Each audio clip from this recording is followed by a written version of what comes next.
한 주간 동안 여러분 평안 가운데 잘 보내셨습니까? 네, 오늘도 주님 앞에 나오신 여러분들에게 주님의 크신 은혜가 함께 하시기를 축원합니다. 가을의 문턱에 왔습니다. 말복이 지나고 나서 이제 8월 말이 되어가면서 벌써 논에는 벼이삭이 알알이 곡식이 커가는 모습을 볼 수가 있습니다.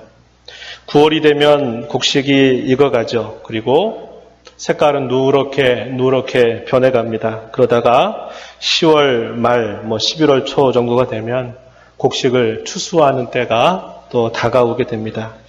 제가 이곳 우리 성원교회 부임하기 전에 한 3년 정도를 시골교회에서 있었습니다. 그래서 저에게는 안식과 같은 참 소중한 시간들을 시골교회에서 보냈는데 그곳에 지내면서 늘 느꼈던 것은 계절의 변화를 언제나 볼 수 있다고 하는 겁니다.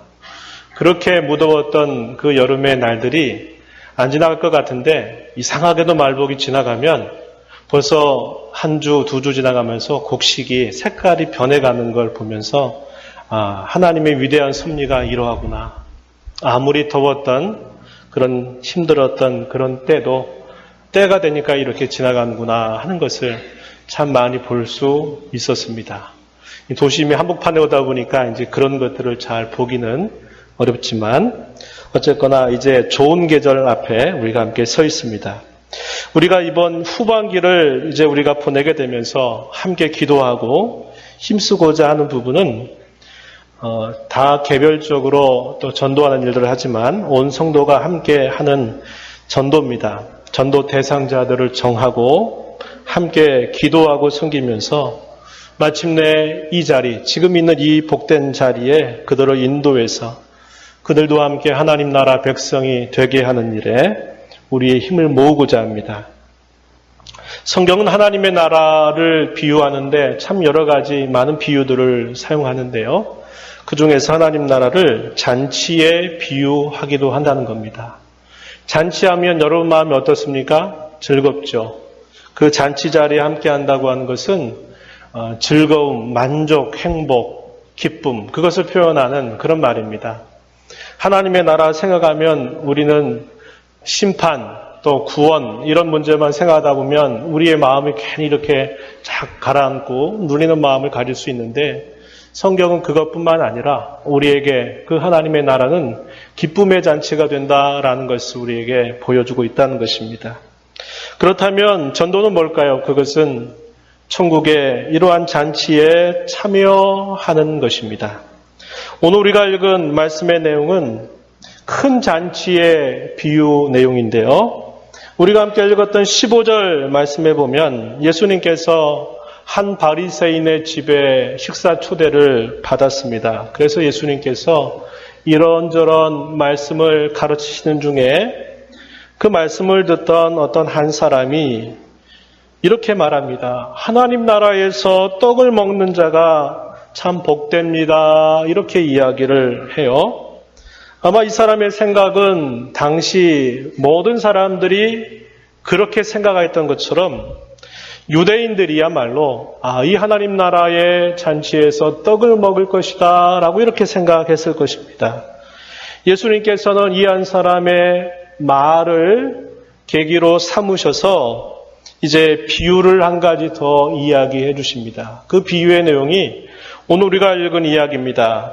읽은 이 비유의 이야기는 크게 두 개의 장면으로 나누어서 생각해 볼 수 있겠는데 첫 번째 장면에서 우리는 이런 모습을 볼 수 있어요. 어떤 한 사람이 큰 잔치를 베풀고서 잔치에 참여할 사람들을 초청을 합니다. 초청장을 정식적으로 보내서 이렇게 초청을 한 다음에 잔치가 이제 시작될 즈음이 되면 또다시 초청을 또 해서 그 사람에게 구체적으로 언제까지 와달라라고 하는 것을 안내하는 것이 당시 유대인들의 일반적인 관습이었습니다. 처음에 초대의 사람들이 응했어요. 그래서 초청장을 받았습니다. 가겠다고 해놓고서는 이제 준비가 다 되었으니까 오십시오라고 종들을 보내서 초청을 하는데 처음에 초대에 응했던 사람들이 다 모두가 다 똑같이 거절하는 태도를 취하는 것입니다. 변명과 핑계를 대면서 잔치에 갈 수 없다라고 이렇게 이야기하는 거예요. 첫 번째 어떤 사람이 등장하느냐? 밭을 산 사람이 등장합니다. 18절에 보면 밭을 사서 나가보아야 한다라고 이렇게 말하면서 내가 못 가겠으니 좀 양해해 주십시오라고 이렇게 이야기를 하면서 거절을 하게 됩니다. 그런데 여러분 한번 생각해 보세요. 밭을 자세히 살펴보지 않고 밭을 사는 사람이 있을까요? 없을까요? 그냥 돈이 있어서 돈에 맞으니까 무조건 그냥 밭을 샀겠습니까? 그 밭을 사는 데는 여러 가지를 다 봤을 것이에요. 지리적인 위치가 어떠했고 또 이곳에 또 풍세가 어떠해서 어느 정도의 소출을 얻을 수 있을까 하는 것들에 대한 많은 생각과 또 많은 고민을 하면서 그 밭을 살 것입니다. 그러니까 여기 이 초청에 응하지 않는 사람의 대답은 그렇게 정당한 대답이 되지 못한다는 겁니다. 다시 말씀드리면 핑계대고 안 가는 것이다 이렇게 볼 수 있어요. 두 번째 누가 등장하냐? 19절에 보면 소를 산 사람이 등장합니다. 이 사람도 이렇게 말해요. 소를 5겨리를 사서 시험하러 가야 돼서 제가 못 가니 양해해달라라고 이렇게 거절을 하는 것입니다. 겨리는 2마리를 말하죠. 소를 샀다는 겁니다. 소 10마리를 이렇게 샀는데 소도 자세하게 이렇게 살펴보지 않고 소를 사겠어요? 그런 일 없어요. 소를 살 때 신중하게 고려해서 이 소를 살 것입니다. 그래가지고 사놓고 소를 좀 둘러봐야 된다고 시험해야 봐야 된다고 하면서 내가 그것 때문에 가지 못하니까 양해해달라 이렇게 말한 것이에요. 마지막으로 등장하는 경우가 혼인한 사람입니다. 장가든 사람이 등장하는데요. 20절에 저는 장가들어서 가지 못하겠다라고 이렇게 말을 한 겁니다. 그런데 이 사람은 거절의 강도가 꽤 셉니다. 앞에 있는 2 사람의 경우는 양해해달라, 이렇게 못 가게 돼서 양해됐으니 좀 양해해달라라고 말하면서 거절하는데요. 이 사람은 그렇게 표현하는 게 아닙니다. 내가 못 가겠노라 이렇게 아주 노골적으로 나는 안 가겠다 이런 표시를 나타내게 됩니다. 유대 당시의 율법에 따르면 혼인을 하는 경우에는 이제 전쟁터에 나갔을 때 그 전쟁에서 면제되는 특권이 있었어요. 아내를 기쁘게 해주라고 하는 그런 명령이 있었기 때문에 전쟁에 나간다든지 아주 특별한 그런 경우에 예외적으로 자기가 하는 일로부터 면제되는 그런 특권을 하나님이 자기 백성들에게 주셨어요. 그러나 처음에 그 초청을 받았을 때 가겠다고 이야기해놓고 혼인 때문에 못 간다라고 말하는 것도 역시 정당한 사유가 되지 못하고 하나의 변명과 핑계를 늘여놓는 것이 된 것입니다. 결국 이 모든 사람들은 핑계 같지 않은 것을 핑계 삼아서 잔치 초청을 거절한 것입니다. 이제 2번째 장면이 펼쳐져요. 어떤 장면입니까? 초청을 거절당한 주인이 화가 났습니다. 왜 그럴까요? 모욕과 수치를 당한 것입니다. 그냥 거절당했으면 그래서 안 오겠지 이런 게 아니라 주인이 정식적으로 초청장을 내서 종을 통해서 보냈을 때 가겠다고 응해놓고 그 다음에 못 가겠다 이렇게 말하는 것은 그 주인에 대한 대단한 모욕거리가 되는 것입니다. 주인이 화가 나서 종을 불러서 이렇게 말합니다. 빨리 시내의 거리와 골목으로 나가서 가난한 사람들, 몸 불편한 사람들, 맹인들, 저는 자들을 데려오라 라고 이렇게 종에게 명령합니다. 종들은 주인의 명령에 따라서 이들을 잔치 자리에 데려와요. 그럼에도 불구하고 여전히 자리가 채워지지 않아서 있는 상태였습니다. 그러자 주인이 종들에게 또다시 이렇게 말합니다. 길과 산울타리로 가서 사람을 강권하여 데려다가 내 집을 채우라 이렇게 명령을 내립니다. 여기서 강권하여 채우라라고 하는 이 말의 의미는 사람을 강제적으로 아니면 힘을 행사해서 그 사람을 이곳으로 데려오라 그런 뜻이 아니고 진정한 설득, 최선을 다해서 사람을 설득해서 그가 자원하는 마음을 가지고 그 잔치의 자리에 오도록 하라고 하는 그런 뜻입니다. 여기서 이야기는 끝납니다. 어떻게 됐을 것 같습니까? 그 잔치 자리가 다 채워졌을 것 같습니까? 채워지지 않았을 것 같습니까? 여러분 생각의 자유입니다. 그런데 예수님은 어떻게 됐다 하는 이야기는 하지 않으시고 여기서 이야기를 딱 끝맺어 버렸어요. 저는 이걸 생각해 봤습니다. 왜 예수님께서 이런 결론을 말씀하지 않으셨을까? 아마도 그것은 2000년이 지난 지금까지도 여전히 끝나지 않고 계속되는 일이기 때문이 아닐까 저는 그런 생각을 해봅니다. 왜냐하면 잔치는 우리에게 있어서 아직도 미래에 속한 일이고 하나님 그 마지막에 베푸실 그 잔치 자리를 지금도 준비해 두시면서 우리에게 그 잔치의 자리로 사람들을 강권해서 데려오라고 말씀하시기 때문입니다. 이 비유를 통해서 예수님은 어떤 결론도 내려주지 않아요. 근데 이 이야기를 통해서 우리가 이러한 결론을 생각해 볼 수 있습니다. 이 비유를 듣는 유대인들은 참으로 이거 참 우스꽝스럽다. 예수님이 왜 저런 말씀을 하실까 생각했는지 모릅니다. 왜냐하면 잔치를 초청했는데 참여하지 않는 것, 그것은 아까 말씀드린 것처럼 주인을 대단히 모욕스럽게 만들어서 그 잔치를 망가뜨리는 일이 되는 것인데 이 사람들은 핑계 같지도 않은 핑계를 대면서 참여하지 못하겠다고 이렇게 말하는 걸 보니까 이 사람 정말 나쁜 사람들이다. 뭐 이런 사람들이 있나? 아마 이런 생각을 했을 것이에요. 그런데 더 우스꽝스러운 것은 뭐냐?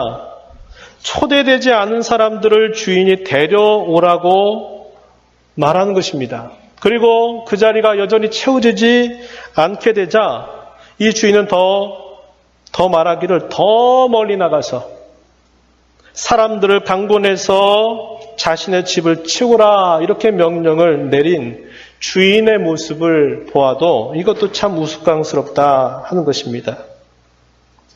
예수님께서 이 비유를 통해서 가르쳐 주시려고 하는 게 무엇일까요?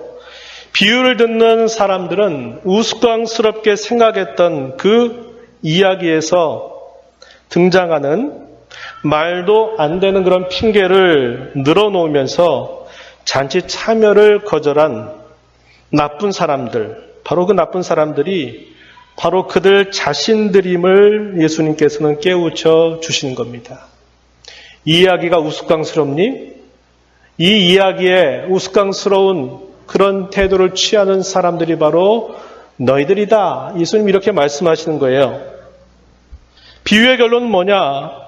그리스도께서 전하시는 천국 복음을 유대인들은 멸시하고 배척할 것이라는 겁니다. 반면에 이방인들은 이런 천국 복음을 받아들이게 되리라고 하는 것을 예수님께서 말씀해 주시는 거예요. 비유에서 처음 초대된 사람들은 다양한 유대인들의 부류를 뜻할 것입니다. 아까 살펴봤던 것처럼 밭을 산 사람, 또 소를 산 사람, 장가든 사람, 유대인들 가운데서 여러 다양한 부류를 묘사한 말이 될 거예요. 처음에는 응하지만 나중에는 이들이 다 거절하게 되죠. 주인은 단호하게 이들에게 이렇게 말했습니다. 24절에 보면 전에 청하였던 그 사람들은 하나도 내 잔치를 맛보지 못하리라. 그들이 초대를 거절하자 당시 유대 사회에서 저 사람들은 부정한 사람들이야. 저 사람들은 죄인들이야. 이렇게 칭해졌던 사람들을 초대하는 겁니다. 그 당시에 그런 사람들이 누구였나요? 소위 세리라든지 창기라든지 그런 사람들 혹은 어떤 병에 걸려있는 그런 사람들을 초청의 대상으로 주인이 그들을 데려오라고 이야기하고 있는 겁니다. 그들로도 그 자리가 여전히 채워지지 않자 어떻게 말합니까? 더 나아가서 누구까지? 전혀 유대인들이 아닌 이방인들에게까지 가서 그들을 강권해서 내 잔치의 자리를 채우도록 하라 하고 이렇게 말씀을 하신다는 겁니다. 우리는 얼마의 시간이 지나고 난 다음 바울 사도가 3번에 걸친 전도 여행을 하면서 예수님께서 이렇게 하나의 이야기를 하셨던 이 말씀이 실제로 실현되고 있다는 것을 알게 됩니다. 바울 사도는 곳곳마다 이방 세계의 복음을 전하러 갈 때 1차적인 전도의 대상이 누구였나요? 회당을 먼저 찾아갑니다. 회당은 누가 있어요? 유대인들이 모이는 곳입니다. 율법을 낭독하고 또 하나님께서 약속하셨던 구세주 혹은 메시아를 기다리는 그 사람들, 그런 사람들이 모이는 곳에 안식일이 될 때마다 찾아가서 그들에게 복음을 전하는 것입니다. 그런데 받아들이는 사람도 덜어 있지만 대부분의 사람들이 어떻게 합니까? 배척하는 거예요. 그런 식의 메시아상을 우리는 기다리지 않았다. 그런 식의 구세주를 우리는 여태까지 고대하지 않았다 여기면서 그 복음을 배척하게 되죠. 그래서 그들 바울 사도나 그 일행들이 어떻게 합니까? 먼저는 회당으로 찾아가지만 나중에는 길가에 있는 곳으로 다 찾아갑니다. 해변가 어디 가릴 것 없이 사람들이 있는 곳곳, 사람들이 모이는 곳곳마다 찾아가서 그들에게 이 복음의 메시지를 전달하는 일들을 하게 되는데, 물론 반대도 있지만 그 중에서 생각지 못한 많은 사람들이 그 복음에 응하면서 그들이 하나님 나라 잔치에 초대되는 모습을 바울 사도가 지켜보게 된 것입니다. 당시의 땅끝이 어디였나요? 당시의 땅끝이라고 말할 때는 로마를 뜻하는 말이었어요. 그래서 바울 사도는 당시 땅끝으로 알려져 있는 로마에 있는 성도들에게 보낸 편지, 로마서입니다. 로마서에서 이렇게 표현했어요. 헬라인이나 야만인이나 지혜 있는 자나 어리석은 자에게 다 내가 빚진 자라. 그러므로 나는 알 수 있는 대로 로마에 있는 너희에게도 복음 전하기를 원하노라. 내가 복음을 부끄러워하지 아니하노니 이 복음은 모든 믿는 자에게 구원을 주시는 하나님의 능력이 됨이라. 먼저는 유대인에게요, 그리고 헬라인에게로다. 이렇게 말합니다. 바울 사도의 소망이 뭐였습니까? 이 로마 제국의 한복판 여기에서 세상의 중심에서 예수 그리스도 이 복음을 전하는 것이 그의 생의 오직 일념이었어요. 그래서 그는 먼저 로마에 있는 그리스도인들에게 편지를 씁니다. 나는 여러분들에게 가고 싶습니다. 여러분들에게 가서 복음을 전하고 싶어요. 내가 받은 은사를 여러분들에게 함께 나누어 주고 싶어요 하면서 먼저 이 로마서를 기록하게 되고요. 하나님의 섭리 가운데 마침내 그가 로마에 가서 이 로마 제국의 심장부에서 이 하나님의 말씀을 전하는 그런 일을 그가 감당하게 된 것입니다. 이제 우리가 이걸 두고 좀 생각을 해보려고 해요. 자, 뭘 먼저 생각하냐면 천국을 잔치로 예수님께서 표현하고 있다고 하는 것인데요. 천국, 하나님의 나라, 하늘나라 다 같은 말입니다. 우리가 믿다가 죽은 다음에 가는 천당과는 약간 다른 표현입니다. 이 하나님의 나라는 이렇게 말해요. 정말론적인 나라다 이렇게 말합니다. 이게 무슨 뜻이냐? 이 천국, 하나님의 나라는 먼 미래에 그때 한꺼번에 임하는 게 아니라 이 나라는 이미 우리 가운데 임했다는 거예요.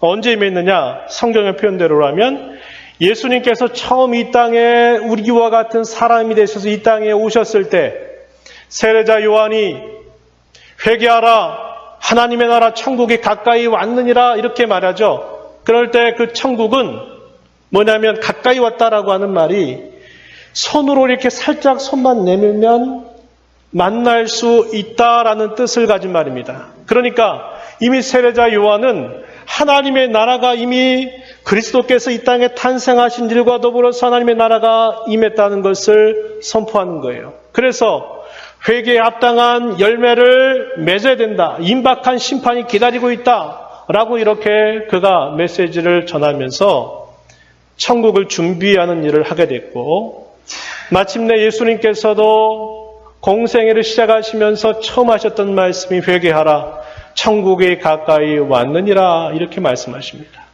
이게 멀리 떨어져 있다는 게 아니라 바로 지금 눈앞에 바로 와 있다라는 것을 말해주는 이야기입니다.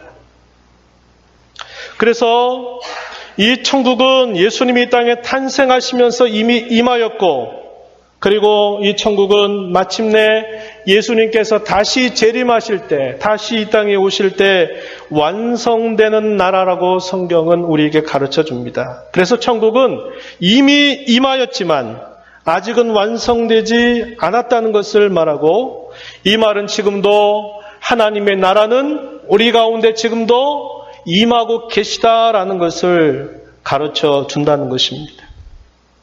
잔치를 하나님 나라 비유할 때 그것은 완성된 하나님의 나라를 잔치로 묘사한 것입니다. 잔치는 어떤 자리입니까? 만남이 있고 만찬이 있습니다. 나눔과 교제가 있는 자리입니다. 기쁨이 있고 함께 축하하는 그런 자리가 되는 곳입니다. 성경은 궁극적으로 이것을 어떻게 설명하느냐? 요한계시록 19장 9절 말씀에 보면요, 이렇게 표현합니다. 어린 양의 혼인잔치에 참여하게 될 것이다. 이렇게 이야기합니다.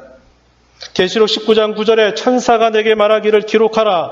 어린 양의 혼인잔치에 청함을 받은 자들은 복이 있도다 하고, 또 내게 말하되 이것은 하나님의 참되신 말씀이라 하기로, 이렇게 표현되어 있습니다.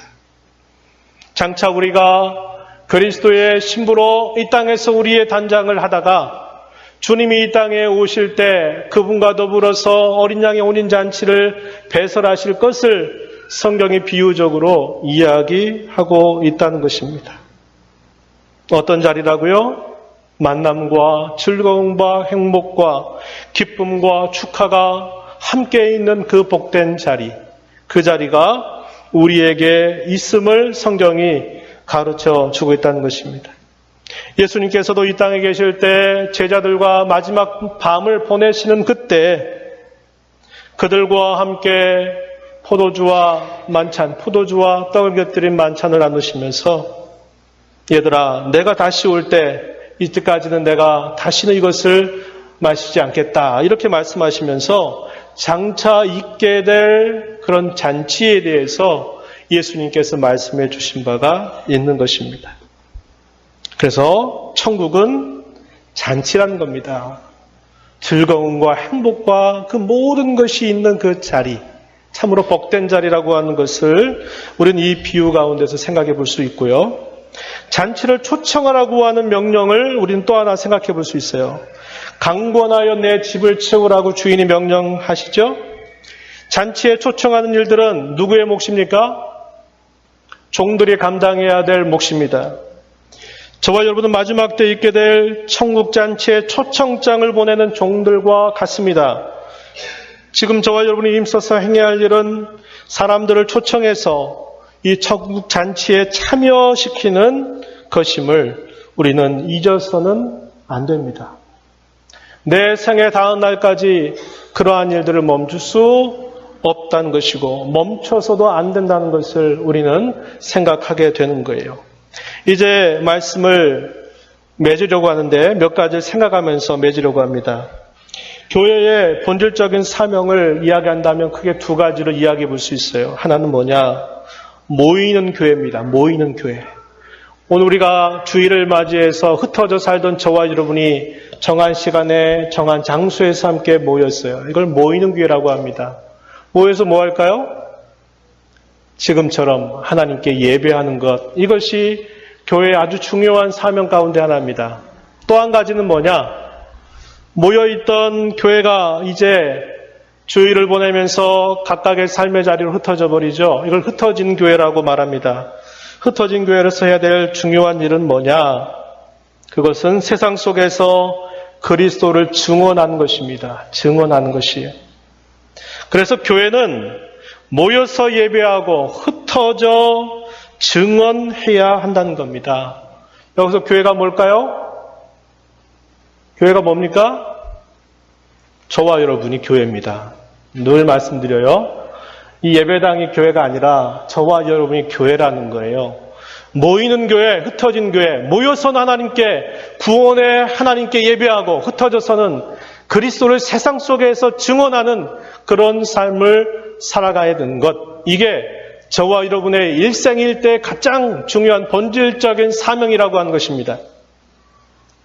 증인으로 세상 가운데 살아가는 것은 세상 가운데 복음을 전하는 일, 또 세상 가운데 섬기는 일들을 통해서 우리와 또 다른 예배자들을 하나님 앞에 모은 일과도 같은 것입니다.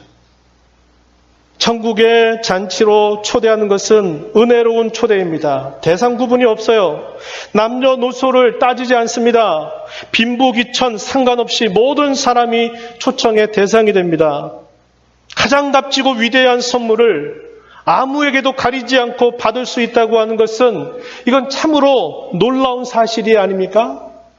가장 소중하고 가장 위대하고 가장 가치 있는 것을 어떤 사람에게만 주고 어떤 사람에게 안 주는 게 아니라 모든 사람에게 이것을 준다고 하는 것이야말로 우리가 이렇게 하는 이 일들은 참으로 은혜로운 초대임을 우리는 생각하게 된다는 겁니다.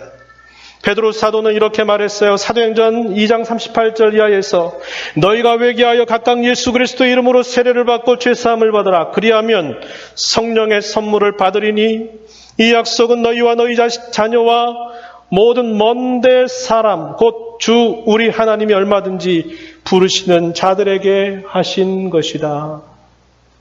유대인들에게만 갇혀 있었던 이 복음이라고 생각했던 것이 베드로 사도는 그렇게 말하지 않아요. 너희와 너희 자녀의 후손들 그리고 모든 먼데 사람 곧 주 우리 하나님이 얼마든지 부르시는 자들 해서 대상에 제한을 두지 않고 말씀하신다는 거예요. 세상에 소중한 것, 여러분이 가지고 있는 소중한 것들을 그저 아무에게나 그냥 주시겠습니까? 안 그럴 거예요. 그런데 하나님 나라의 잔치에 참여하는 일은 가리지 않아요. 그것도 일생일대 가장 소중한 선물을 가리지 않고 모든 사람에게 이것을 열어놓으셨다고 하는 것입니다. 이 일에는 적지 않은 반대와 장애가 있는 것도 사실입니다. 세상적인 염려들과 일들이 있어요. 아까 핑계대면서 안 간 사람들 어떤 핑계 댔어요? 밭을 돌봐야 되겠고 소도 가서 시험도 해봐야 되겠고 장가 들어서 좀 내 결혼 생활도 좀 해야 되겠고 자기가 살면서 이렇게 세상 가운데 살면서 많은 할 일들 이런 것들 때문에 많은 사람들이 이런 은혜로운 초대를 거절합니다. 또 세 번째 경우는 뭡니까? 감각적으로 사람의 즐거움과 쾌락이나 이런 것들을 이렇게 생각하게 되면서 사람들이 이런 은혜로운 초대를 아무것도 아닌 것처럼 던져버리는 경우들도 많이 있다는 겁니다. 대상을 가리지 않아요. 이런 이유들 때문에 대부분의 사람들은 복음 안에 계시되고 있는 하나님의 은혜를 받아들이는 것을 대단히 방해받고요. 그것을 쉽게 거절을 한다는 것입니다. 그렇기 때문에 저와 여러분이 종들로서 나가서 이러한 은혜로운 자리에 초대하는 이 일들을 우리가 생각하면서 거절받는 거 두려워하지 말고 당연하게 생각해야 한다는 것입니다. 그러나 누가 초청에 응할런지 우리는 아무도 알 수 없어요. 내가 생각하기에 저 사람은 하겠지. 그럴듯한 사람이 안 돌아오고 전혀 생각하지 않았던 사람이 뜻밖의 응할 수도 있는 것입니다. 우리는 몰라요. 그래서 저와 여러분은 대상을 가리지 않고 하되 무엇보다도 가장 가까이 있는 사람들에게 이 가장 소중한 초대를 하는 일을 우리는 시작해야 된다는 겁니다. 그래서 저와 여러분은 대상을 생각하고 기도를 시작해야 합니다. 왜요? 그 수많은 방해들, 그 방해거리들이 얼마나 많아요. 세상에 즐거움에 빠져서 역시 나는 필요 없다고 안 가겠다고 말하고 세상에 부딪히는 일들이 너무 많아가지고 그 일 때문에 나는 지금은 어떻게 할 수 없다라고 또 말하는 사람들이 얼마나 많습니까? 그렇기 때문에 저와 여러분은 기도하는 일을 시작해서 그 영적으로 반대하고 방해하는 그런 세력들을 하나님께 도움을 구하면서 그들을 이끌도록 해야 된다는 것입니다. 수많은 장애가 있기 때문에 기도 없이 이 일들이 될 수 없다는 것을 우리는 알게 돼요. 그럼에도 불구하고 우리는 종로로서 충실하자는 겁니다. 사람들을 강권해서 채우는 일은 어떤 특정한 사람들만 하는 게 아닙니다. 그것은 모든 신자들에게 해당되는 것이에요. 다르게 말하면 이것은 교회 전체의 공적인 사명입니다. 이것은 개인적으로, 때로는 대중적으로, 때로는 지역적으로 이루어져야만 합니다. 여기서 개인적이라고 하는 말은 내가 개인적으로 여러분들의 삶 속에서 어떤 사람에게 말씀을 전하는 일이 될 겁니다. 개인 전도라고 볼 수 있겠고, 대중적이라고 이렇게 하는 말은 옛날에 우리 한국에 그런 일이 많았죠. 빌리그레함이라든지 이런 복음을 전하는 사람이 있는 자리에 사람들을 다 초청해서 그 소위 말하는 대중들을 대상으로 집회하는 그런 경우들. 오늘날 같은 경우 이제 그것이 좀 시기적으로는 쉽진 않지만은 이런 경우. 그리고 지역적이라고 하는 말은 지역교회들이 하는 전도를 뜻하는 말입니다. 여기서 가장 보편적이고 자연스러운 게 뭘까요? 지역교회가 그 지역에 있는 사람들에게 하나님 나라 초청하는 일을 하는 것입니다. 저희 성원교회를 주께서 이곳에 세우셨다는 얘기는 이 지역 주변에 있는 사람들에게 하나님 나라의 잔치가 이제 있을 것이니 그 잔치에 참여하라고 초청하게 하시기 위해서 하나님이 이곳에 저희 교회를 세우시고 저와 여러분들 이곳에 모으셨다는 것을 우리는 기억해야 되고, 이것이야말로 가장 자연스러운 그런 초청하는 그런 방법임을 우리는 기억해야 한다는 것입니다. 저와 여러분 오늘부터 4주 동안 태신자들을 작정하고 약 3개월 정도 이들을 위해서 계속 품고 기도하다가 마지막 한 2, 3개월 정도 지난 다음에 이 자리에서 그들이 새롭게 거듭나기를 기대하면서 하나님 나라의 잔치를 준비하려고 합니다. 여러분, 내 힘으로 할 수 없지만 우리가 함께 개인적으로 전도하는 일뿐만 아니라 우리가 교회에 함께 후반기 추수기를 이제 맞이하게 되면서 우리가 하고자 하는 이 일에 여러분 모두가 빠짐없이 함께 기도하면서 내가 이번 기회에 인도해야 될 사람, 한 번 해서 안 되면 또 해야죠. 그죠? 가까운 가족들이나 여러분 알고 있는 친지 아니면 이웃들, 여러분들이 잘 생각하시면서 기도하면서 준비해 가시기를 바랍니다. 그리고 그들 향한 관심을 가지고 대상자를 깊이 생각하시다가 함께 작정하고 이 귀한 일에 저와 여러분 모두가 한 사람도 빠짐없이 동참하게 되기를 진심으로 바랍니다. 기도하겠습니다. 하나님 아버지 감사드립니다. 저희들을 사랑하셔서 빈부귀천 남녀노소를 물어나고 하나님의 은혜로운 초대를 받는 자 되게 하셔서 우리에게 주실 영원한 어린 양의 혼인잔치를 믿음으로 바라보며 살아가는 귀한 성도가 되게 해주셔서 감사합니다.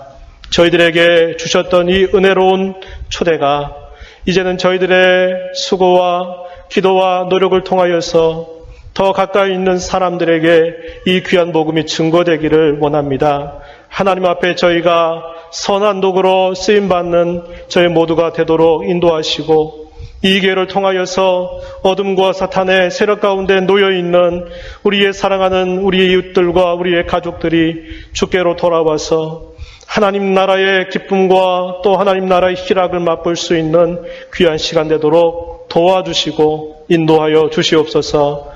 귀하신 예수님 이름으로 기도하옵나이다. 아멘.